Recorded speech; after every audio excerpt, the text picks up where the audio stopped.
Paranormal experiences don't really work to a timescale, and therefore we invite you to listen to a dark Minisode.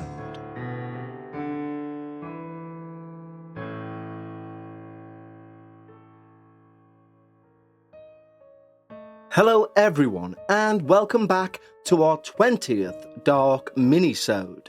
For any new listeners or anyone unfamiliar with the format, these episodes are experiences which are truly amazing, but sadly were a bit too short for a full episode of the Dark Paranormal. When we receive experiences of this length, they find a home in one of two places, either right here on a Minisode, where we can look at them individually on their own merit, or we split them over to our Patreon for our Patreon podcast Dark Bites, where we will sew together a series of shorter experiences and deliver them in one 30-minute podcast. The one thing we ensure that we never do is duplicate what you will listen to. So if you are a Patreon and you're listening to this minisode, you won't have heard this experience before.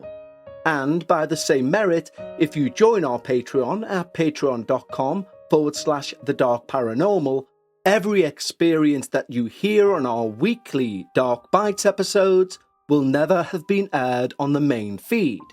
This way we can ensure that the experience that you listen to today, or indeed on any edition of Dark Bites, you will have not heard before.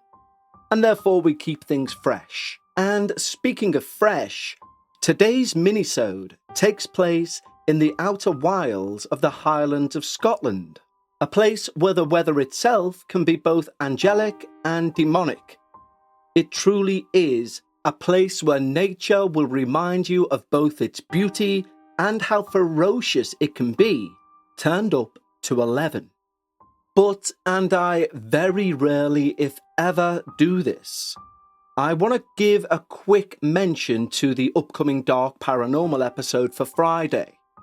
What you will hear on Friday is sincerely one of the most tragic, heartbreaking, and terrifying true experiences we may have ever covered. And I'm trying to give you pre-warning in terms of the actual sadness in the episode, but also the utter terror. And the episode itself, believe me, it's 100% genuine. Though the writer of the submission has wished quite rightly to remain anonymous, they've provided me, personally, with links to news reports regarding several different aspects of this one experience. It's so rare for me to thank a submitter in advance of a yet-to-be-aired episode that I don't think I've ever done it before, but I genuinely feel the need to do so on this minisode for what you're about to hear on Friday, as it's arguably the most personal episode and experience we'll have ever done. But that's for Friday's episode. Right now, let's draw our attention to the Highlands of Scotland, and an email from one of our listeners named Lucy. And Lucy writes, "Hi, my name's Lucy. I'm now a married 40-year-old mother of two, but my experience is from 20 years ago, when I first passed my driving test. From the very beginning of my driving journey, the roads have never felt like a friend. As a naturally nervous person, the very act of sitting behind the wheel filled me with a sense of dread. I'd failed my test 4 previous times, and each attempt layered more anxiety and doubt on my belief that I'd pass. The thought of merging into busy lanes, the blare of a horn, or those impatient drivers who seem to just go right behind you, they just fueled my apprehension. But despite these challenges, driving was not a mere convenience. It was essential. The isolated location of my workplace made public transport a non-viable option. So I'd often resort to taxis or lifts. And often asking for lifts would wear my colleagues' patience thin, and paying for taxis was wearing my purse thin. But friends would often help out and my partner would pick me up when he could, but it was essential I learn to drive. So when I finally did pass, on my 5th try, the relief was palpable. And my partner, ever understanding, decided to celebrate this hard-won victory by buying me a car, a symbol of my independence, and a gesture of his faith in my apparent newly found confidence. It was meant to be a new chapter, an end to the cycles of depending on other people, and a start towards a journey of self-assurance on the road. Little did I know, that car, that was meant to be a harbinger of freedom, would soon reveal itself to be anything but ordinary. As I ventured out into the world of solo driving, the gift that was meant to give me wings gave me nightmares, shadows, and spectres. And here in the heart of rural Scotland, nestled between the foggy hills, I found myself the owner of an ordinary car that was anything but ordinary. My partner, always the pragmatist, had presented it to me with a proud smile. It was a second-hand charm, or so we thought. A slate grey hatchback, and it looked decent enough for my back and forth to work and daily errands. It was an old car, but it seemed reliable enough, and my first few drives were quite uneventful, except for the few quirks you would expect from an old car. But it wasn't long before peculiar things began to happen. The indicators would flick on without my prompting. Now remember, this is not a modern car. It would take a physical flick of a switch to put the indicator on. And that's what would happen. The radio began switching stations at a whim. And every now and again, particularly at night, I would be convinced in my rearview mirror I would see a shadow sat in the back seat. Of course, I'd pull over and spin my head round, and nothing would ever be there. It was an unsettling feeling that began to creep over me, especially of a night when I was in that car alone, because I never quite felt alone. One chilly evening, my curiosity got the better of me, and over dinner I said to my partner, "Where did you get this car?" He hesitated, his fork halfway to his mouth. "I got it from that second-hand place down the road. It's all legit like." "Is there anything wrong with it?" I asked. He paused. "Well, it was written off after an accident, but all fixed up. It's perfectly legal and safe, love." "Written off?" I exclaimed. Yeah, but don't worry. There are loads of different types of being writ off. It just needed a few bits, honestly." He then walked out the room and came back with a pile of paperwork showing that the car had indeed been written off, and another 2 documents, one showing that the car was indeed now legally drivable, and the second document showing that he'd had a mechanic look over the car prior to sale. Well, his reassurances did very little to soothe me. After a series of nerve-wracking tests and countless hours spent gripping the steering wheel like a lifeline, I thought I was getting rid of my anxiety. However, this gift from my partner was now bringing it all back. This was meant to be my sanctuary, a space I would finally feel in control of. However, it soon morphed into a stage for a series of inexplicable events that genuinely freak me out to this very day. One evening, I found myself anxiously peering through the bedroom curtains at the car parked in the dim light of our driveway. And it was then that I saw it, or should I say, them. First was the rather unmistakable shadowy outline of a figure in the driver's seat. It was now unmistakably that of a young girl. Her movements were slow and deliberate, as if she were turning around in the seat to tend to what I could make out as small heads in the back. What I would imagine were her children. Well, that sight rooted me to the spot. It caught the breath in my throat. The figures were faint, ghostly, engaging in what looked like either a telling off or some quiet, unheard conversation. Compelled by a mixture of fear and determination, I eventually forced myself to move. My heart pounded as I hurried down the stairs. Each step seemed too loud, despite me trying to hurriedly creep. Reaching the front door, my hands fumbled clumsily with the latch. The metallic clinking of the lock again frustratingly loud.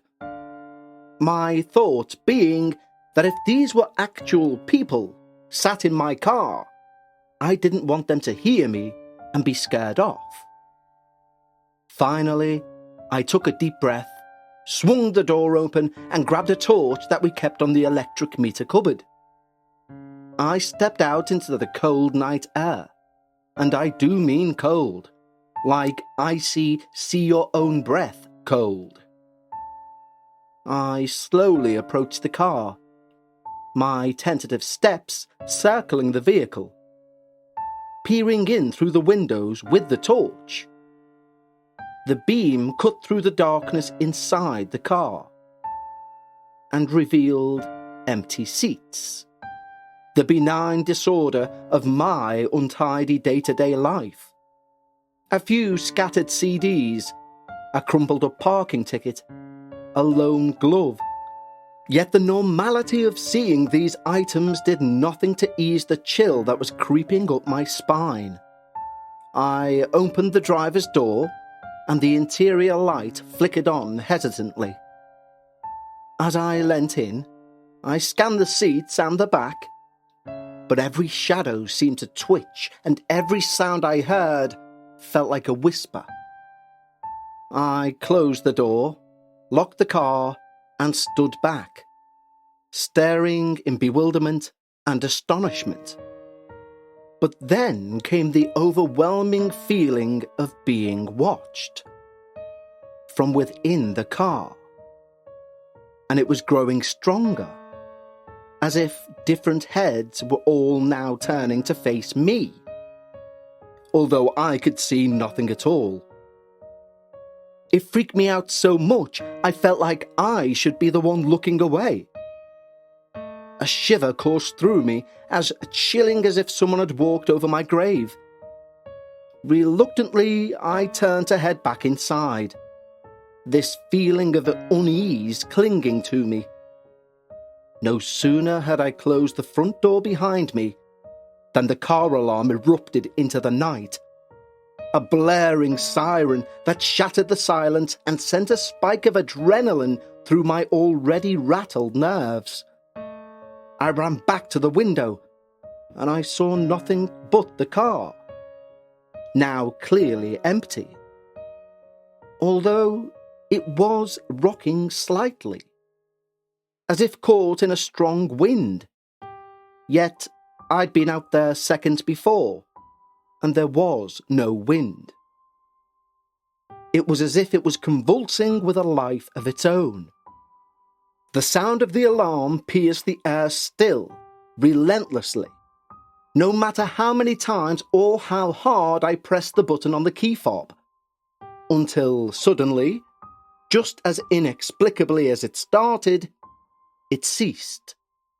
Standing there in the eerie quiet that followed, I could not quite shake the feeling that this car, with its mysterious former life, held far darker secrets than its boring exterior suggested. The concern gnawed away at me, so without wanting to look like a weirdo, I described everything that had taken place to my partner over breakfast. My voice wavered as I described the phantom figures and the sudden, inexplicable behaviour of the car. He listened, his expression a mixture of concern and scepticism. "Spooky," he smiled sarcastically. "But it's probably just an electrical issue," he said, trying to reassure me. "These old cars can have wiring problems that look like they cause a load of strange glitches." He said strange with air quotation marks. "I'll take it back to the mechanic this week. I'll get him to look over it again." His rational explanation and calm demeanour were meant to be comforting. Yet a part of me couldn't quite shake the sense that what was happening with the car went way beyond a mere electrical fault. Days turned into weeks, and he always had an excuse to never take the car to the mechanic. "The football was on. I'm too hungover. I've got too much on at work. Blah, blah, blah." And although some days would be fine, eventually the car's behaviour grew increasingly erratic. The headlights would randomly flash in the dead of night, startling me as I tried to sleep, as I'd see the bright light on the bedroom wall. I'd jump up and check and always catch the headlights dimming, as if it knew I was about to check. Then one afternoon, as I drove past the local cemetery of all places, the car doors locked and unlocked repeatedly, and over the radio came a crackling static. I pulled over, my heart hammering. I turned the radio off, and I put my head in my hands. But a few seconds later, there was a click, and the radio was back on. This time, the static blaring at full volume. I turned off the engine, pulled out the keys, got out of that car, and sat in a nearby bus stop until I'd calmed down. But the final straw came one fog-laden morning. I was driving to work and just going through the outskirts of town, when, without warning, the accelerator jammed. My heart raced as I was speeding towards a red light. By some miracle, although I went through the red light, I missed a lorry by a split second, and I coasted to a stop just beyond the traffic lights. Breathing heavily, I pulled over, turned off the engine, and the car fell silent.